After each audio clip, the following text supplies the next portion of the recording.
Herkese Almanya'dan, Münih'ten selamlar.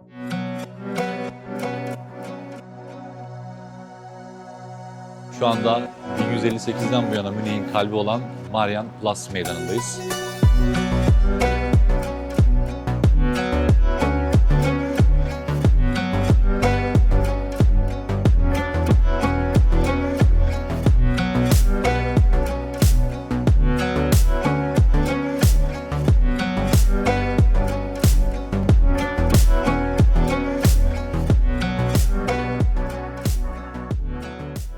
Bu meydanda eskiden insanlar sosyalleşirmiş, alışverişlerini yaparlarmış, eğlenceler, turnuvalar her şey burada düzenlenirmiş. Ama daha öncesinde buranın ismi Marktplatz'mış. Sonrasından Marienplatz olmuş. Bunun da bir hikayesi var. Bu şu an görmüş olduğunuz Meryem Ana sütunu. Tam Marienplatz'ın ortasında yer alıyor bu. 1638 yılında dikilmiş. Amacı Münih'in 30 yıl savaşlarından zarar görmeden kurtulmasını kutlamak. Bu sütun sayesinde meydan Marktplatz yerine Marienplatz adını almış. Bir rivayete göre de sütun dikildikten sonra Münih veba ve büyük felaketlerden korunmuş. Yani o günden sonra veba ve büyük felaket tarzında herhangi bir şey gelmemiş başlarına. Meydanın en dikkat çekici ve en göz alıcı yapılarından birisi yeni belediye binası ve onun dışına eklenmiş olan saat kulesi. Gelin biraz ondan bahsedelim şimdi. Evet, bu saat kulesi tamı tamına 85 metre yüksekliğinde, üzerinde 43 ayrı adet figür, 30 küsür de çan var galiba yanlış hatırlamıyorsam ve bu 30 çan her biri ayrı melodi çalıyor. İnsanlara bazen burası böyle akorsuz, ayarsız ya da kötü ses veriyor gibi gelebilir ama her çandan ayrı bir ses çıkıyor burada aslında. Yani farklı bir ahenk var.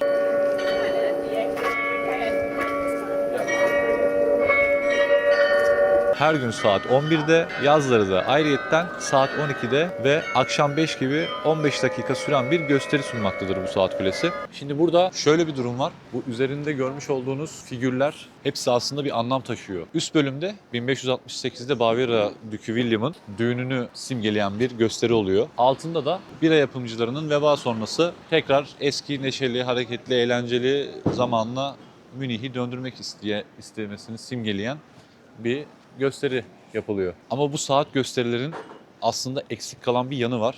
Çünkü ilk başta bu saat gösterileri tasarlanırken 3 sahne olarak tasarlanmış. En üstteki düğün gösterisi, onun altındaki veba salgını sonrası bira yapımcılarının dansı ve üçüncü bir sahne varmış aslında.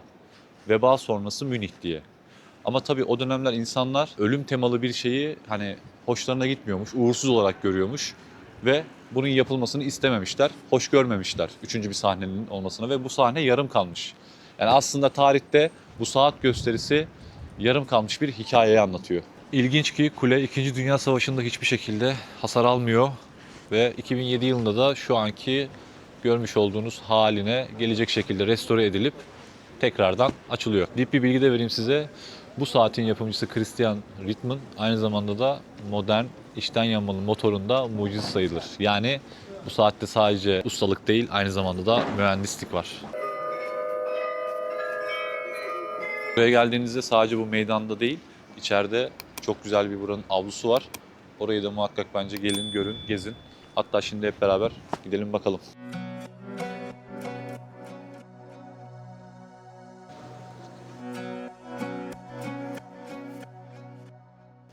Film setinden çıkmış ya da film seti gibi mi denir bilmiyorum. Öyle bir avlusu var açıkçası yani. Büyüleyici. Şu heykelleri birçok yerde görebiliriz. Gel yaklaş. Mesela en son biz bunu Paris'te Notre Dame'da görmüştük bu heykelleri. Aslında mesela kiliselerde bu heykellerin bir anlamı varmış. İşte kötü ruhları kilisenin dışında tutuyormuş ve yaklaştırmıyormuş. O anlamda. Ama her yerde işte bu anlamda kullanılmıyormuş bu. Mesela burada merdivenin dışına yapılmış. Ve kilisede de yapılan o heykellerin hepsi aynı anlamı taşımıyormuş. Bazıları sadece ne için kullanılıyormuş biliyor musunuz? Gelin.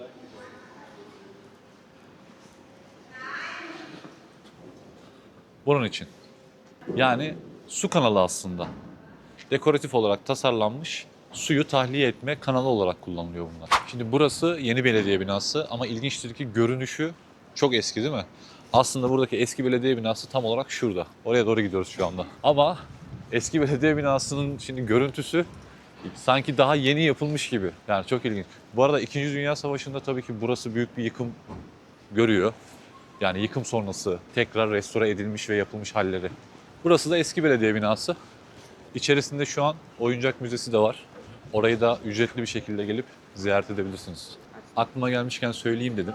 Önünden geçtik çünkü tam meydanın ortasında metro çıkışları da var bu arada. Havaalanında indikten sonra Sebah Airport City Center tabelasını takip ediyorsunuz ve oradan Sebah'tan bilet alıyorsunuz.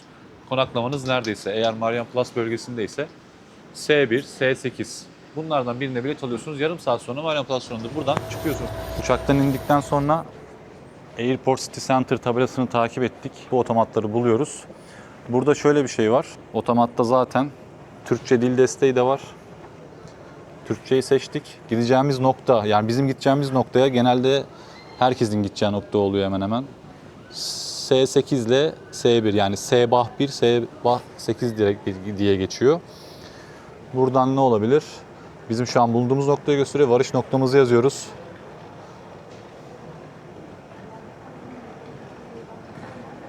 Hemen buraya. Marian Plus. İleri diyoruz. Bir daha ileri diyoruz.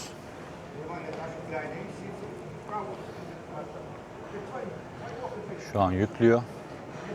Burada hangi saatte var onu gösteriyor. Teklifi seç diyor. Buradan saatinize göre teklifimizi seçiyoruz. Mesela böyle detaylar da olabiliyor. Bunlara da dikkat edersiniz. Anladım diyorsunuz. Bir yetişkin içinse buradan seçiyorsunuz. Bir yetişkin 14 küsür civarı bir fiyatı var. Biletinizi alıyorsunuz. Trenin girişi hemen zaten şu görmüş olduğunuz karşıdaki noktada. Oradan biletinizi önce validate ediyorsunuz. Yandaki kutudan okutuyorsunuz. Ondan sonra giriyorsunuz. Ben bu otomatlarla uğraşamam edemem diyorsanız da burada bankolar var. Bu bankolardan da direkt zaten memurlardan gidip alabilirsiniz hemen biletinizi. 1807 yılında temelleri atılmış Münih'in en eski pazar yerindeyiz şimdi de. Burada daha çok yeme içme sokak lezzetleri, çiçekçiler, şarküteri, sebze meyve, hediyelik eşyaların, çiçekçilerin bulunduğu bir yer. Bu ortada görmüş olduğunuz direkt Bavyera kültürünün simgesiymiş. Her Mayıs kutlamalarında da yenileniyormuş.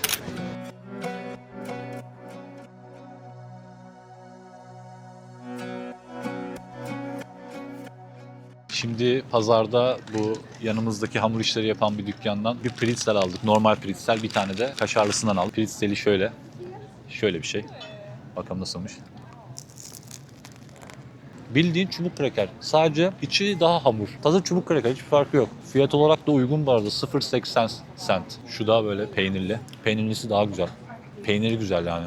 Bunun fiyatı da 1.80. Şimdi Viktualmarkt'tan hemen biraz yukarı geldiğimizde, yani eski belediye binasına doğru tekrar geri geldiğimizde bu yanda Münih halkı için önemli bir nokta daha var. Saint Peter 12. yüzyılda kurulmuş Münih'in en eski dini yapısıdır ve aynı zamanda da dini merkezidir. Kulesi var. Kulesini ücret karşılığında gezebiliyorsunuz ama içeriği istediğiniz zaman ziyaret edebiliyorsunuz.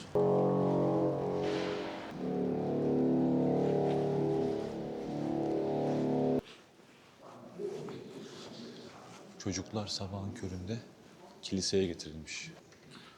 Orada hocaları bir şeyler anlatıyor. Şimdi dikkatimi çekti. Onun için bahsetmek istedim. Tabii ki herkesin kendi görüşüdür. Saygı duymak lazım.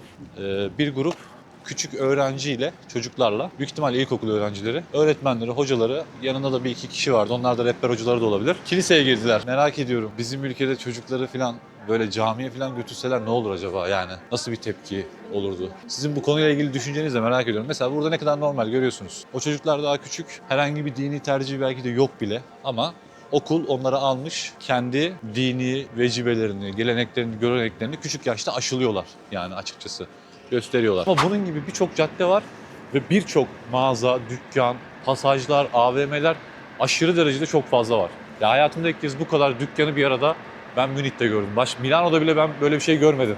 Burada Frankfurt'ça var şimdi. Ona geldik. Burayla ilgili de çok değişik söylentiler var bu arada. Rivayetler ya da bir turistik ilgi uyandırması için ortaya atılmış hikaye de denilebilir. Yani bana biraz öyle geldi açıkçası. Güya bu kilisenin yapımına şeytan yardım etmiş. Öyle bir anlaşma yapılmış şeytanlar. Aynasız ve camsız olduğu için yardım etmeyi kabul etmiş. Ama sonrasında kandırıldığını anlamış. Öfkelenmiş, şiddetlenmiş, kızmış. Kapı girişinde o şiddetle ayağını yere vurmuş Yerde de onun ayak izi varmış. Şimdi onu göreceğiz. Çok yüksek, aşırı yüksek bir tavana sahip.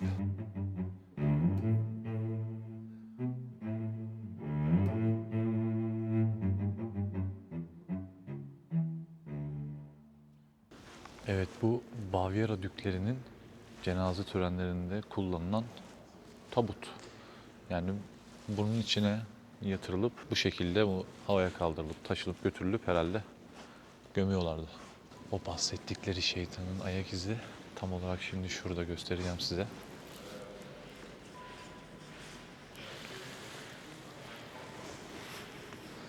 Şimdi devam ediyoruz. Yine bu bölgeye çok yakın bir yere gidiyoruz. Zaten burada her şey birbirine çok yakın aslında. Çok uzak değil. Marienplas'ta hemen hemen böyle her yeri yürüyerek gezebiliyorsunuz. Evet, şimdi Saint Michel'e geldik hemen. Frankkirche'den sonra birazcık yürüyorsunuz ileride. Gel, orası değil. Gel. Yok, orası değil. Orası müze. Ne müzesi? Bir şeylerle ilgili müze. Dondurulmuş hayvanlar var galiba orada. Evet. Onlarla ilgili bir müze. Evet, Saint Michel'in önündeyiz şimdi de. Bu arada çok soğuk. Ellerim dondu. Videoyu beğendiyseniz beğenmeyi, abone değilseniz de abone olarak destek olmayı unutmayın. Şimdiden teşekkür ederim destekleriniz için. Saint Michel'in önündeyiz, evet. Burası Avrupa'nın kuzeydeki en büyük Rönesans mimarisinin temsil eden bir kilise. Hemen girişinde tesvir edilmiş heykel, Mikail elinde mızrağı şeytanı boğazından, ayaklarının altına almış, mızraklamış. Böyle bir heykel var. Rönesans mimarisi bu arada gerçekten güzel ama ya. Bence daha, yani gotikten daha etkili, daha güzel. Stil olarak ne bileyim, bana herhalde hitap ediyor.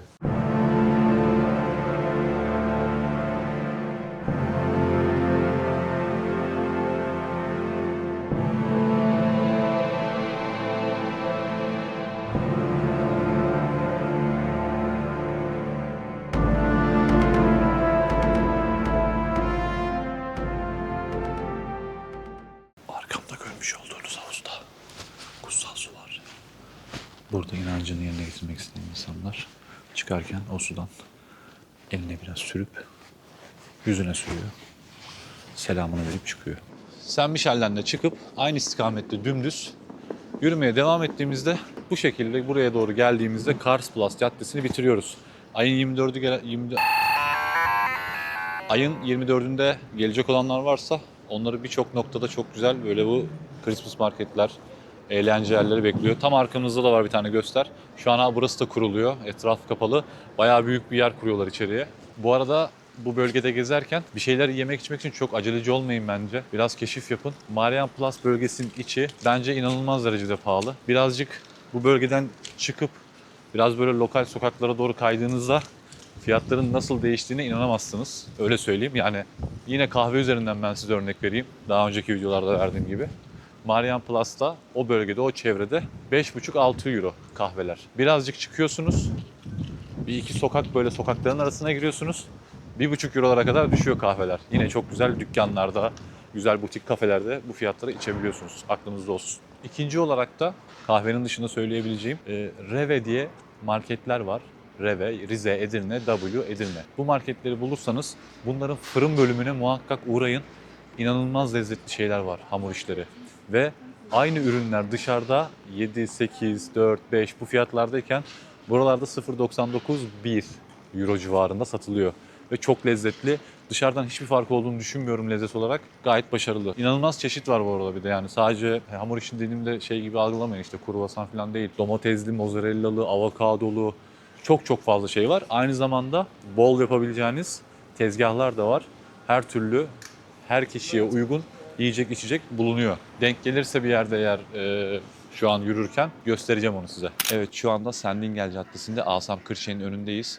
Burası 1733 yılıyla 1746 yılları arasında yapılmış olan bir kilise. Asam kardeşler tarafından burası yapılıyor. Dışarıdan bakıldığında çok gösterişli değil ama içeri girdiğinizde sizi altın yaldızlar, dramatik heykeller, inanılmaz freskler, süslemeler ve dönemin Bavyera rokokosunu bulunduran eserler, o tarz ve o stilde yapılmış eserler karşılıyor.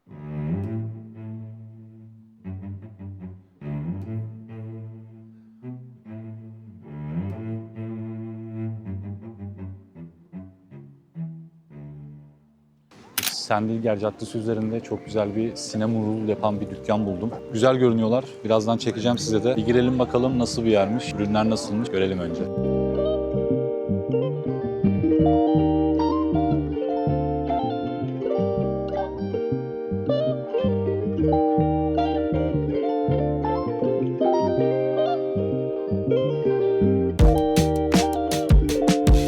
Şöyle kutusu. Güzel bir ambalaj yaptılar. Bakalım ambalaj kadar lezzetli de iyi mi? Birazdan deneyip göreceğiz.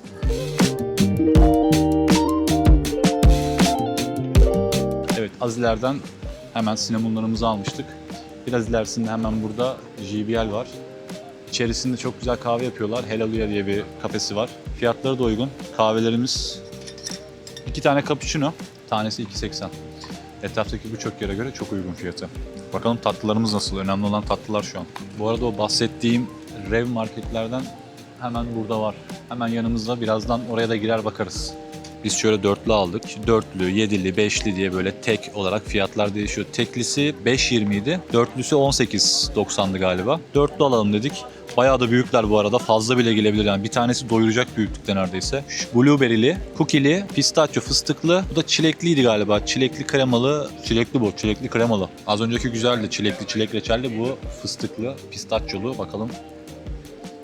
Hamuru çok hafif, çok lezzetli. Çok güzel. Hepsini tek tek göstermeye gerek yok herhalde anlık. Diyelim bir detaylı genel değerlendirme olarak iyi mi değil mi, gelip alınır mı alınmaz mı sizinle paylaşırım birazdan. Evet, az önce bahsettiğim markete girdim şimdi. Bir şey almayacağım çünkü az önceki o cinnamonlar fazlasıyla geldi, kaldı bile. Ama size göstermek için girdim. Hani geldiğinizde aklınızda olsun, burada çok güzel ürünler bulabilirsiniz. Şöyle göstereyim. Bakın. Fiyatları görün önce ki yani bu ürünler dışarıda çok daha fazla tutarlara satılıyor.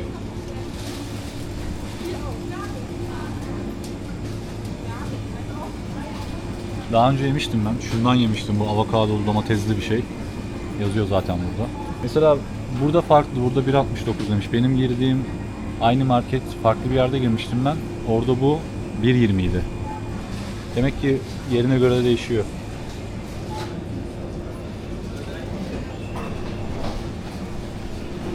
Mesela bakın cinnamon roll burada da var.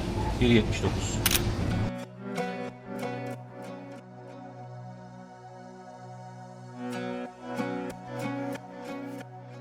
Evet, Odeonplatz meydanındayız şimdi de.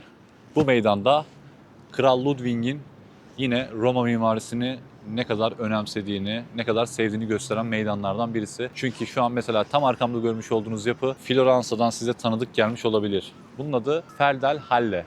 Bavyera dönemindeki generalleri, ordudaki önemli insanları onurlandırılmak için yapılmış bir anıt. İçerisinde heykeller, anıtlar bulunan bir yapı daha doğrusu. Şu an ama restore ediliyor galiba, kapalı. Hemen bunun yanında Theaterkirche. Burası da Bavyera döneminde Bavyera işte soylularının, krallarının, düklerinin dini törenlerini, önemli günlerini geçirdiği bir kiliseymiş. Etraftaki yapı tamamıyla Roma mimarisinden esinlenerek yapılmış. Kral Ludwig tarafından tasarlanmış. Bu arada 1. Ludwig'in çok fazla planladığı, tasarladığı meydan, alan, yer, bina var.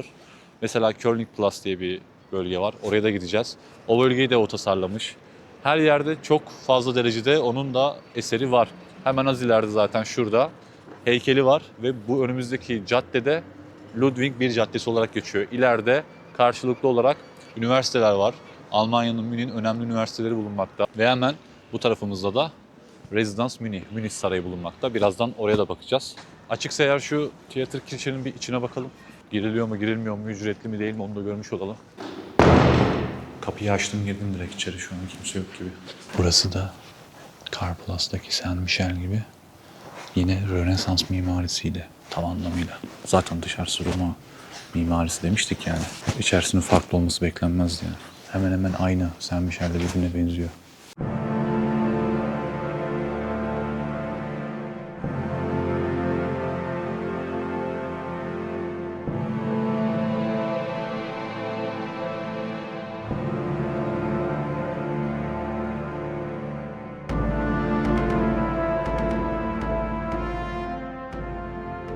Girdik baktık. Güzel. Yani Saint Michel gibi bu da. Rönesans mimarisi kullanılmış içerisinde. Gayet güzeldi ve çok detaylıydı. Ücretsiz. Direkt girebiliyorsunuz. Gördüğünüz gibi zaten direkt elimizi kolumuzu sallayarak girdik çıktık. Şimdi hemen karşısına Residence Münih'e geçiyoruz. Az önce fark ettim bunu. Şuradaki pencereleri görüyor musunuz? Küçük küçük pencereler var. Gelin bakalım orada ne varmış.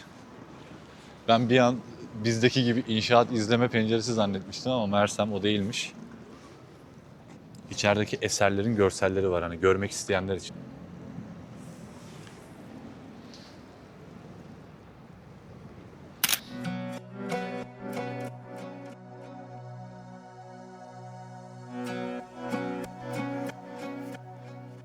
Evet, burası Residence Münih, yani Münih Sarayı. Burası ilk başlarda 1385'li yıllarda Bavyera Düklerinin kalesi olarak inşa ediliyor. Orta Çağ'dan 20. yüzyıla kadar da farklı mimari stillerde eklemeler yapılarak büyütülmüş. Daha sonrasında 19. yüzyılda resmi törenlerin, halk kutlamalarının merkezi haline gelmiş. Şu anda mevcutta 10 adet bunun gibi avlusu bulunmakta. 130'un üzerinde de odası bulunmakta buranın. İkinci Dünya Savaşı'nda burası da çok büyük hasar alan yerlerden birisi. Daha sonrasında restore edilerek günümüzdeki halini almıştır. Şu anda da müze olarak aktif bir şekilde ziyarete açıktır. İçeride Bavyera Kraliyeti'ne ait gümüş, altın, sanat eserleri, mobilyalar gibi eserler sergilenmekte.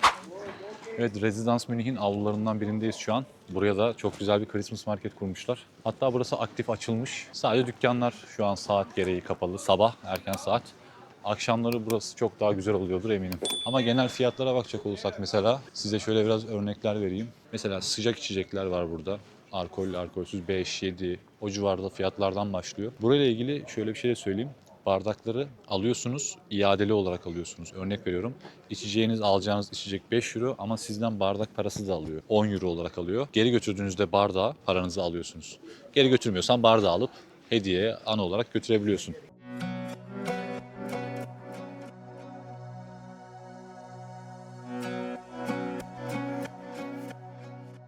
Evet, şu anda Hofgarten bahçesindeyiz. Burası Residence Münih ile İngiliz Garden arasında yer alan bir bahçe. 17. yüzyılın İtalyan Rönesans mimarisine, tasarımına dayanan bir bahçe burası.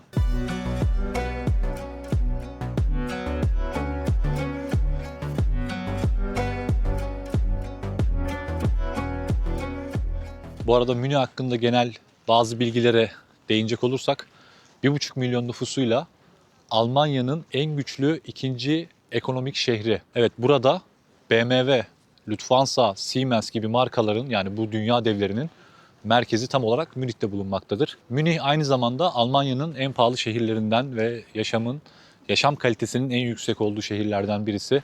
Ortalama asgari ücret burada saatlik 13,5 euro. Aylık da ortalama 2300 ile 2500 euroya tekabül ediyor. Yani tam zamanlı çalışan birisi aylık ortalama 2300 ile 2500 euro arasında bir gelir elde ediyor. Ama kazanç kadar burada harcamalar da çok yüksek. Pahalı bir hayat standartları olduğu için ortalama 1+1 kiralık evin fiyatı da neredeyse 1800 eurolardan başlıyor. Özellikle gıda harcamaları çok yüksek, çok pahalı. Yani asgari ücret kazanan birisinin burada geçimi bizim Türkiye'dekiyle geçim gibi sayılabilir, eşdeğer sayılabilir. Çünkü tek yaşadığını düşünürsek 1800 euro gibi bir tutarı kiraya verdikten sonra geriye kalan tutarla bir ay boyunca geçinmesi gerekiyor. Ama hemen hemen de Almanya'da tahminimce kimse de asgari ücrete çalışmıyordur diye düşünüyorum. Geneli asgari ücretin üzerinde kazanıyordur büyük ihtimalle. Münih bu arada temiz bir şehir. Sokakları, caddeleri olsun, temizlik konusunda titizler. Yani Alman disiplini burada işliyor. Ama özete gelecek olursak Münih kiralarıyla, alış gücüyle, alım gücüyle pahalı bir şehir. Yani burada yaşamayı düşünenlerin asgari gelirin üzerinde olması gerekiyor ki burada rahatlıkla yaşayabilsin. Burada Türk nüfus da var bu arada. Tahminimce bir 80-90 bin, belki de 100 bin üzerinde de Türk vardır. Çok rastlamadım henüz ama bir tane dönerci gördüm şimdiye kadar. Çok fazla görmedim henüz. Münih aynı zamanda Almanya'nın sanat ve tarihinin en zengin, en bol olduğu şehirlerden birisi.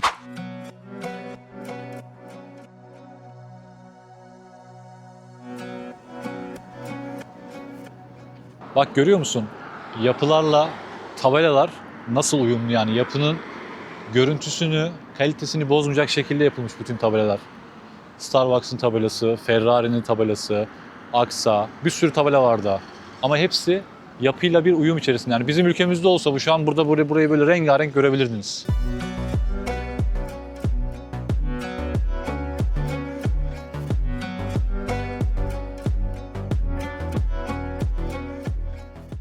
18. yüzyıldan beri var olan Münih'in nefes alma alanı. Burası İngiliz bahçeleri.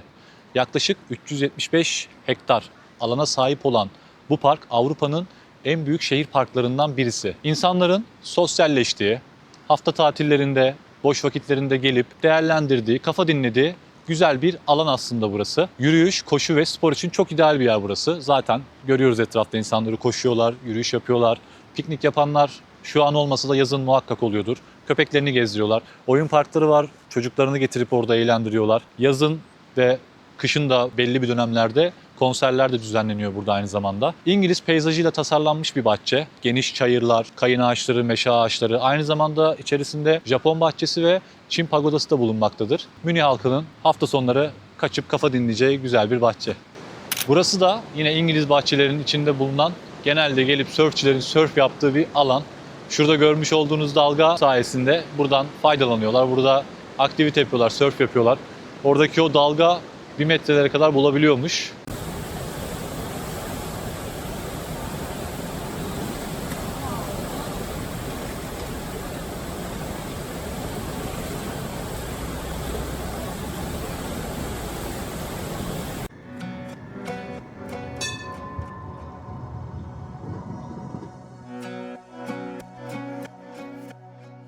Evet, şimdi de müzeler bölgesindeyiz. Arkamda görmüş olduğunuz yer 1826'da yine Kral Ludwig'in isteği üzerine yaptırılmış olan Neo-Rönesans tarzında bir müze. Alte Pinakotek buranın ismi. Orta Çağ'dan 19. yüzyıla kadarki bütün resim koleksiyonlarını barındırıyor. Yani sanata, resme ilginiz varsa burası müze olarak değerlendirebileceğiniz güzel lokasyonlardan birisi. Hemen bunun yanında da Pinakotek Modern Sanatlar Müzesi burası. Saat 10'da açılıyor, 6'da kapanıyor. Fiyatları da 10 ila 20 euro arasında değişmekte. İsterseniz orayı da tercih edebilirsiniz, orayı da değerlendirebilirsiniz. Burada da Antik Mısır'la ilgili eserlerin sergilendiği bir müze var. Bu arada mesela böyle sağda solda bir şişeleri görebilirsiniz. Bu şişeleri hani neden bırakıyorlar? Ben de ilk başta anlam verememiştim.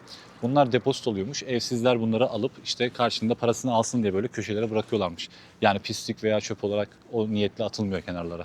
Burası tamamen Alte Pinakotek'in arkasında.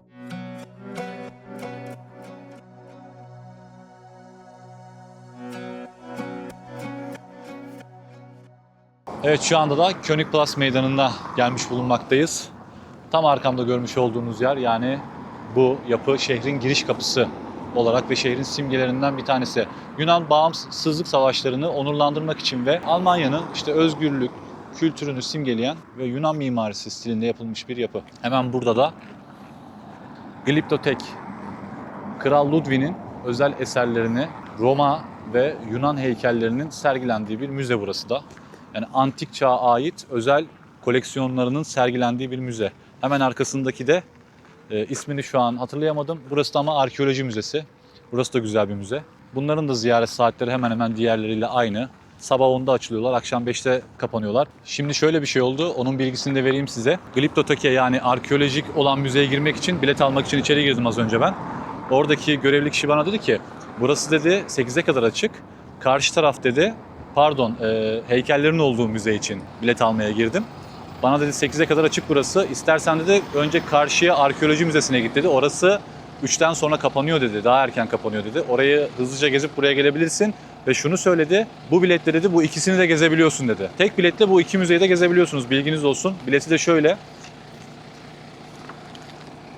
4 euro verdim ben buna. Öğrenci bileti bu. 6, 8, en yükseği de 10 euroydu galiba. Fiyatları bu şekilde değişiyor. 18 yaş altı çocuklara ücretsizdi. Onun dışında öğrenci olmayanlar için de 6'dan başlıyor fiyatları. Şu an Münih'in ortasında ama aslında zamanda 2500 yıl geriye gidiyoruz. Bu müzede gördüğünüz eserlerin çoğu antik Yunan'da sıradan insanların günlük hayatından geliyor. Yani burada krallardan çok insanların yaşanmışlıkları var. Bu vazolar sadece süs eşyaları değil. Antik Yunan'da bir vazo bugünün sosyal medyası gibiydi. Üzerlerinde savaş sahneleri, olimpiyat oyunları, tanrılarla insanların hikayeleri, düğünler ve cenazeler anlatılırdı. O dönemde okuma yazma bilmeyen insanlar bile bu resimlere bakarak hikayeyi anlayabiliyordu. Bu vazolardaki savaşçılar genelde idealize edilmiş görünür. Kaslı, güçlü ve kusursuz. Ama işin ilginci şu ki, bu vazoların çoğu savaşa giden ama geri dönmeyen genç erkekler için yapılmış. Yani bir nevi ana objesi. Antik olimpiyatlar çıplak yarışılırdı. Kazananlara para değil, zeytin dalı verilirdi. Ama kazanan atlet memleketine döndüğünde neredeyse bir kahraman gibi karşılanırdı. Bugünkü madalyalar yoktu ama şöhret vardı. Bu geniş kaplar şarap ve suyu karıştırmak için kullanılırdı. Antik Yunan'da şarabı saf içmek ayıp sayılırdı. Bu kapların etrafında felsefe konuşulur, şiir okunur, siyaset tartışılırdı. Platon'un fikirleri belki de böyle bir masada doğdu. Antik Yunanlılar ölümden sonra hayat olduğuna inanıyordu. Bu yüzden mezarlara günlük eşyalar bırakılırdı. Yani bu müzedeki bazı eserler aslında öteki dünyaya götürülsün diye yapılmış. Burası bir müze değil, donmuş bir hayat. Bu müzede taş var ama sessiz değil. Gliptotek'te gördüğünüz heykeller tanrılardan çok insanı anlatır. Gücü, korkuyu, güzelliği ve kusurları. Antik Yunan'da heykel sadece sanat değil, ideal insan ölçüsünün matematiğiydi. Heykellerde simetri, oran ve denge vardı. Bu heykeller insan böyle olmalı fikrinin taştaki haliydi. Gliptotek'in en önemli eserlerinden biri. Bu heykeller Truva Savaşı sahnelerini anlatır. Ama ilginç olan şu, erken dönem heykellerinde savaşçılar ölürken bile gülümsüyor. Çünkü o dönemde acı göstermek zayıflık sayılıyordu. Sonraki dönemlerde yüzler acı çekiyor, vücutlar düşüyor. Yani heykellerde bile insanın duyguları zamanla özgürleşmiş.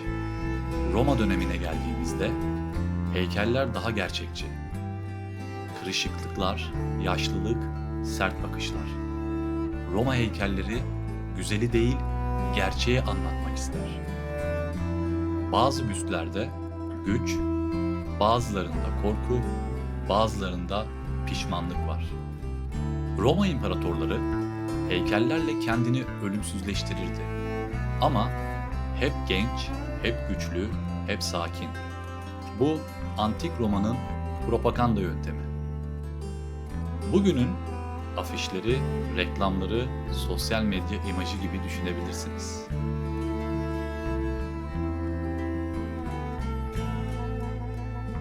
Birçok heykelin kolu yok, başı kırık. Ama bu bir kusur değil. Bu kırıklar 2000 yıllık yolculuğun izleri.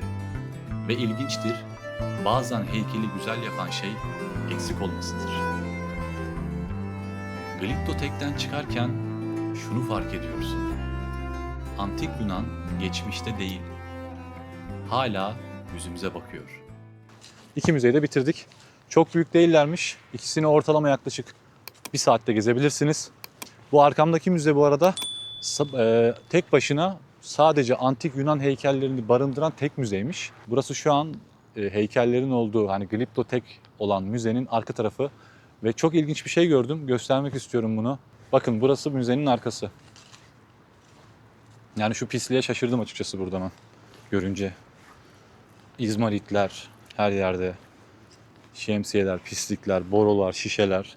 Birileri çantalarını falan da bırakmış buralara böyle. Burada da bir çanta var. Ne olduğu meçhul. Buralarda. Şuraya buz dökmüşler galiba. Yani önden tertemiz, çok güzel. Burası da çok güzel. Arka tarafı, bahçesi de çok güzel aslında. Ama niyeyse güzelim yerin geldiği hale bak. Burada bu bölgede birçok fazla müze var. Az önce de size bahsettiğim birçoğundan zaten. Ama tabii hepsine zaman ayırmak imkansız neredeyse. Çünkü bazıları saatler alabiliyor buradaki müzelerin. Özellikle o ilk saydığım büyük müzeler. Daha çok hangisi ilginizi çekiyorsa yani sizin ilgi odağınıza göre tercih edebilirsiniz. Mesela bu Königplatz'ta 1 saat uzaklıkta BMW'nin müzesi var. Çok güzel aslında ama benim planlamama orası şu anda uymadığı için oraya gidemiyorum. Oranın da bir kısmı ücretsiz, aklınızda olsun. Geldiğinizde orayı da gidip görebilirsiniz. Kısmet olursa ben de başka zaman geldiğimde diğerlerini değerlendireceğim. Hava da kötü, soğuk. Yani soğukta bir yandan video çekmek, bir yandan bir şeyler anlatabilmek zor da oluyor aynı zamanda. Anlıyorsunuzdur umarım. Evet, şu an tren istasyonundayız. Size burada çok güzel bir bilgi vereceğim. Çünkü ben de araştırırken buldum. Şehir içinde örnek veriyorum. Bugün otelden erken saatte çıkış yaptınız. Zaten erken oluyor genelde. Saat 11 gibi check-out yapmanız gerekiyor. Ama buradan bir yere gideceksiniz varsayalım. Gitmenize de tren saatinize ya da işte uçak saatinize daha zaman var akşamüstü. Akşama kadar da valizle gezmek istemiyorsunuz. Bu şekilde ne yapmanız gerekiyor? Valizi emanet edecek bir yer bulmanız gerekiyor. Ya bir yere emanet edeceksiniz ya da paralı bagaj emanet istasyonları bulacaksınız kendinize. Ben bunu ararken Myran Plus bölgesinde birkaç yer buldum. Saati 3,5 Euro'dan başlıyor. Her saatte fiyatı artarak katlıyor ve akşam 6'ya kadar açık. Sonra bir yer buldum. Tren istasyonunda burada. Bu şekilde gördüğünüz gibi kilitli dolaplar var. Buraya geldim. Gel yaklaş. Bakın bu dolaplar kilitli. Şuradan 2 Euro'yu atıyorsunuz. Anahtarını çevirip alıyorsunuz. 6 saati 2 Euro bu dolapların. 6 saati 2 Euro. Saat başı da artmıyor. 6 saati geçtiği zaman ne oluyor? 6 saati geçtikten sonraki her saat başı 2 Euro fiyatı artıyor. Ve 24 saat burası açık bu arada. Akşam 6'da falan da kapanmıyor. Bunları kullanabilirsiniz ve bunları kullanmanızı tavsiye ederim çünkü daha güvenilir geliyor bana. Şimdi az önce içeride bir güvenlik abi geldi ben çekim yaparken. Tam böyle bir şeyler söyleyecekti bana. O ara ben kaydı kapatmıştım. Sonra baktım böyle tipi Türk'e benziyor. Sakallı bir abiydi. Selam verdim. Güldü sonra Türk müsün dedi. Biraz muhabbet ettik. Normalde dedi çekim yapmak yasak dedi. Onu söyleyecektim sana filan yaptı böyle. Yani evet bu arada öyle her yerde istediğin gibi kamerayı açıp çekim yapamıyorsun. Özellikle insanların yüzüne tutamazsın çünkü rahatsız oluyorlar. Birçok yerde girdiğinde izin istemek zorundasın. Bazen bazı yerlerde hani kaçamak da olsa çekiyorsun ama genelde izinli çekmek gerekiyor. Şununla ilgili de bilgi öğrendim az önce anlattığım şeylerin içinde. 6 saati 2 Euro dedim ya. Aynı zamanda tam günü de yani 24 saati de 6 Euro'ymuş. Devamındaki bilgi buydu yani orada yarım kaldı. Onu bana söyledi. Güzel yani etraftakiler pahalı dediğim gibi. Diğer taraftaki şeyler dışarıdaki bagaj şeyleri onların saati 3,5-4 Euro'dan başlıyor. 5-6 saat koymaya kalksan neredeyse 20 Euro'yu buluyor yani onun saati. Ama burası gayet güzel. Myran Plus'ta da çok yakın. Yani dediğim gibi öyle bir durumunuz olduğunda valizle çıktınız ortada kaldınız. Daha çok saatiniz var. Valizin size engel olmasını istemiyorsanız böyle bir yere bırakıp 2 euro atıp istediğiniz gibi gezin. Ondan sonra tren istasyonu burası. Tren istasyonunun hemen yanında da Flixbus var. Otobüsle eğer bir yere gidecekseniz hem de dönüş güzergahınızda farklı yere gitmek zorunda kalmazsınız. Direkt buraya gelirsiniz otobüs saatinizde. Bagajınızı oradan alırsınız. Hemen yan taraftan otobüse geçebilirsiniz ya da trenle gitmek istediğiniz yöne doğru gidebilirsiniz.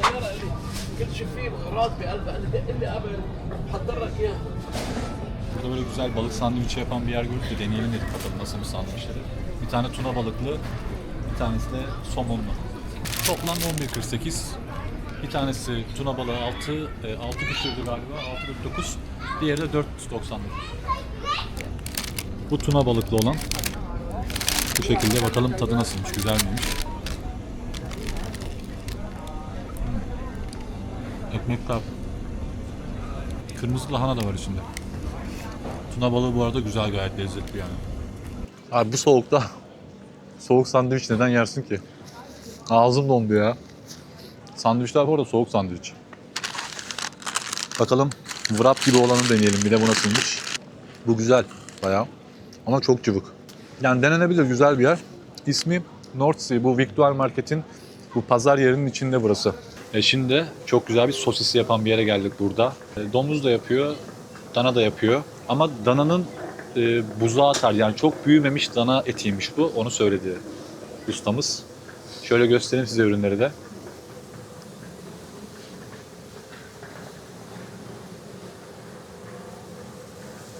Gel bakalım tadına bakalım nasılmış.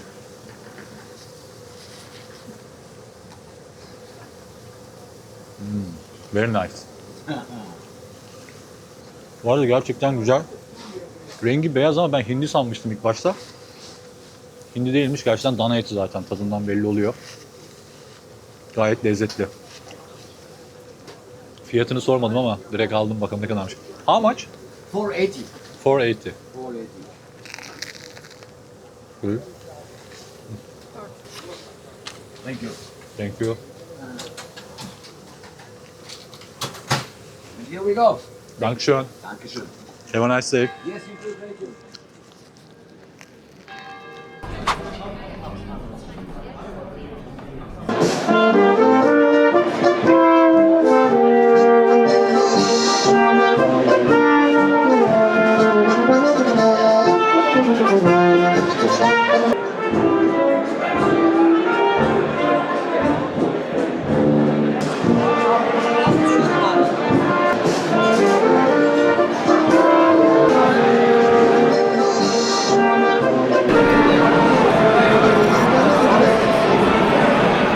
Normalde üstüne söylemiştim de erken getirdi arkadaş.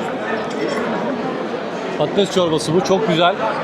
Patatesi aynı böyle jöle kıvamına getirmişler. Kestiğinizde jöle gibi böyle hem yumuşacık hem de böyle ağızda çok güzel dağılıyor ve lezzeti de çok güzel. Baharatları falan. Aynı zamanda bu suyu da dana suyundan yapılıyor. Yani dana etinin artık ilikten mi denir hani böyle o da jöle kıvamında. Öyle bir lezzeti var. Güzel, beğendiğim bir çorba. Bu da benim az önce söylediğim büyük normal orijinalin dışında olan dark versiyonu. Bunun da lezzeti bayağı güzel. Evet, şimdi mekandan çıktık. Gayet güzel, deneyimlenebilecek bir yer bence. Keyifliydi. Yaklaşık 45 euro civarında bir hesap ödedik. Ama değdi. Güzel, eğlenceli, müzikli, keyifli, böyle Bavyera'nın kültürünü yaşatan bir mekan burası. Gelip deneyimlenebilecek bir yer aslında. Yani tavsiye ederim burayı açıkçası. Güzel, keyifliydi.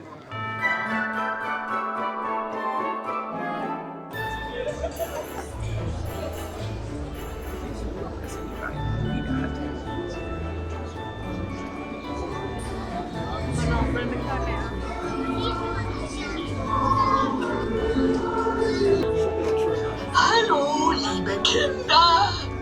Na, freut ihr euch auch schon so auf Weihnachten? Oh ja, ich freue mich schon so auf Weihnachten. Aber.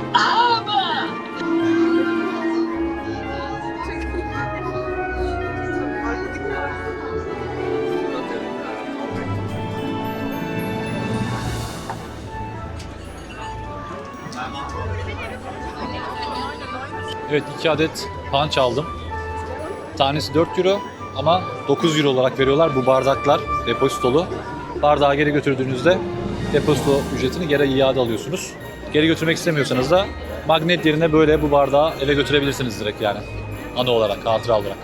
Evet, Münih videomuzun burada sonuna geliyoruz arkadaşlar. Umarım videoyu beğenmişsinizdir. Beğendiyseniz beğenmeyi, abone değilseniz de lütfen abone olmayı unutmuyoruz. Destekleriniz benim için çok önemli. Şimdiden hepinize teşekkür ederim. 2 günde ben bu kadar yapabildim. Daha fazlası var eminim. Gösteremediğim birçok yer var. Nijpenburg Sarayı'na gidemedim. BMW Müzesi'ne gitmek istiyordum. Planlarım biraz karıştı. Oraya da gidemedim. Sizler muhakkak geldiğinizde bu 2 yeri de rotanıza ekleyin ve gidin. Özellikle BMW Müzesi belli bir kısmı da ücretsiz. Orayı da güzelce gezebilirsiniz. Bir sonraki videoda görüşmek üzere. Şimdilik hoşça kalın. Kalın sağlıcakla.